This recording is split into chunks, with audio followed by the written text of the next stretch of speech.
Sejam muito bem-vindos ao Parlamento Jovem. Quando se fala de política, a galera quer fugir do assunto, mas é importante entender um pouquinho dessa estrutura, porque futuramente vocês vão votar. Então vamos primeiro entender quem manda aonde. Afinal, quem manda aonde no Brasil? Então, a gente tem os poderes executivo e legislativo, onde se pode escolher os seus comandantes, os seus dirigentes. No Brasil, o presidente é o poder executivo e os senadores e deputados federais são o poder legislativo.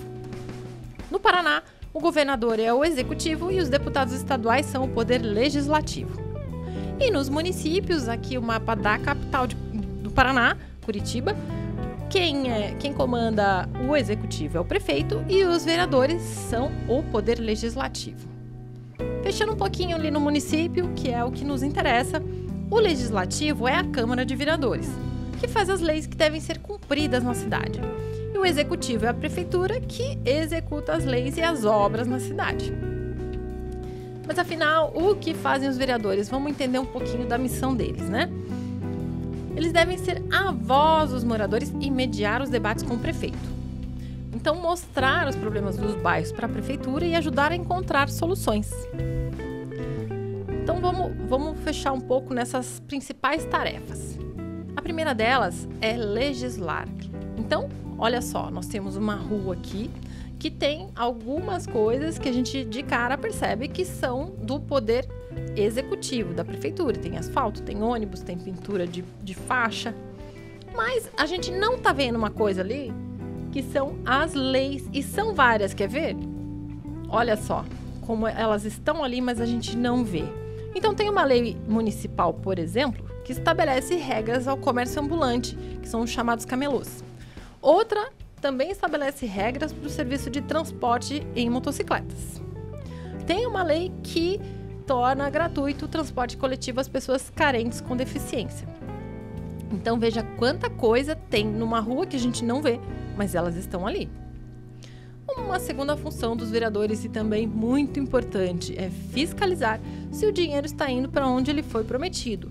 Então isso na educação, no transporte, na saúde, em todas as áreas que o executivo trabalha. Uma terceira função é julgar. Eles julgam o prefeito, o vice-prefeito e os próprios vereadores em caso de desperdiçarem dinheiro ou quando eles não fazem o trabalho deles direito. E uma quarta função é ajudar a definir o orçamento. Mas afinal, o que é esse orçamento, né? Que é um plano para decidir onde será gasto o dinheiro dos impostos que pagamos. E os vereadores votam esse orçamento, então eles dizem se esse orçamento está ok, e eles também podem propor emendas para mudar um pouquinho esses planos. E o orçamento é aquele plano que vai decidir onde vai ser, quanto vai ser investido na saúde, quanto vai ser investido na habitação, o que vai ser feito de obras na cidade, na educação, no transporte, enfim. Aí vem uma outra coisa, que é o que os vereadores não devem fazer. Isso é bem importante a gente saber, porque muitas vezes a gente tem uma ideia errada da função do vereador. Uma coisa que ele não deve fazer, por exemplo, pagar contas de eleitores, da cadeira de rodas, da gasolina, dentadura, óculos, enfim. Não é função dele fazer isso, não. Outra coisa que ele não pode fazer é aumentar os gastos da cidade. Então, propor um projeto de lei que vai aumentar muito o orçamento da cidade. Isso ele tem que definir qual é a fonte do custeio desse projeto. Geralmente eles não fazem isso. Então vamos entender como é que surge uma lei aqui na Câmara de Curitiba. A primeira coisa que o vereador vai fazer é ouvir a população. Quais são as reclamações? Quais são os problemas? Para tentar achar uma solução por meio de um projeto de lei, né? Então ele junta a sua equipe lá e no gabinete eles escrevem esse projeto de lei. Depois, o projeto de lei é avaliado por especialistas na Câmara e pelas comissões. A principal é a CCJ, a Comissão de Constituição e Justiça, que é ela que define se o projeto é legal ou não, se ele vai ser arquivado ou não, né?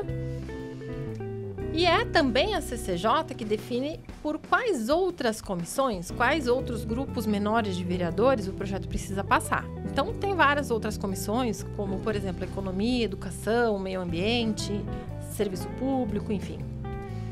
E ainda, antes de passar por uma votação em plenário, ele pode ir para uma audiência pública, ser debatido em uma audiência pública, que é quando se chama a população para discutir o tema, para verificar o que a população acha daquele projeto de lei. Bom, passadas essas fases, ele vai ser votado em plenário em 2 sessões. Se ele for aprovado, ele vai ser encaminhado para o prefeito. E aí o prefeito pode sancionar a lei, ou seja, ele falar, ok, esse projeto está ótimo. Ou ele pode vetar, ele pode falar assim, ó, não, esse projeto não vai funcionar, a gente não vai conseguir executar ele. E aí, nesse caso, o projeto precisa voltar para a Câmara aprovar esse veto ou rejeitar. Ah, bom, vamos ver. Eu posso sugerir um projeto de lei também, eu, população? Pode também. O projeto com a assinatura de 5% das pessoas que votam na cidade, ou um projeto entregue por associações, sindicatos, entidades que representem um grupo. Então, por exemplo, aqui um modelo de um projeto de lei que a população pode apresentar, ela tem que ter uma ementa, que é o objetivo do projeto de lei, né? Um resumão, e o conteúdo, que ali vai ser definido tudo que o projeto de lei tá propondo, né? Ó, alguns projetos do Parlamento Jovem, a gente tem 2 exemplos aqui. O Parlamento Jovem já propôs, por exemplo, uma semana de conscientização e combate à vulnerabilidade social, e um outro projeto que propôs a semana de conscientização e combate ao bullying. Os 2 foram aprovados. Agora, existem os requerimentos, que é quando a Câmara não pode propor uma ideia por meio de lei, aí ela pede à Prefeitura.